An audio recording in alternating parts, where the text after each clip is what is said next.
দেশীয় নাটকের শুটিংয়ে অন্যতম আস্থা হয়ে উঠেছে উত্তরার শুটিং হাউসগুলো। মাসের প্রায় ৩০ দিনই লাইট ক্যামেরা অ্যাকশনে মুখরিত থাকে উত্তরার লাবণীচার, খনিকালয়ের মতন জনপ্রিয় শুটিং স্পটগুলো। তবে এবার লাবণীচারের বাড়ির মালিককে শুটিং কার্যক্রম বন্ধের নির্দেশ দিয়েছে উত্তরা সেক্টর ৪-এর কল্যাণ সমিতি। আরিফ হকের রিপোর্ট। Shooting house লাবণীচার।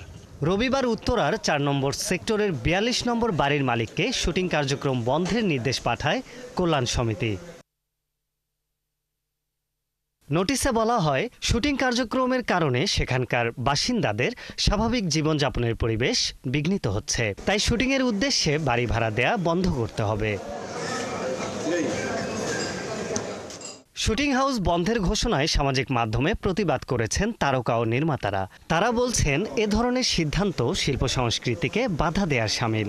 আজকে শুটিং হাউস বন্ধ হচ্ছে উত্তরায়, এরকম নোটিশ আসছে, কালকে পুবাইলে এটা হবে, পরশুদিন অমুক জায়গায় এটা হবে। দিন শেষে তো আসলে সংস্কৃতি বিকাশের পক্ষে বা আমরা যারা কাজ করি আমাদেরকে আসলে গলা চেপে ধরার মতো জিনিসটা, তো আমি জিনিসটা ভালোভাবে দেখছি না। আমি মনে হচ্ছে এটা আসলে শিল্প সংস্কৃতির বিকাশে যেই আগ্রাসনটা তৈরি হচ্ছে বন্ধ করার জন্য, তার প্রথম ধাপ এখান থেকেই শুরু হচ্ছে।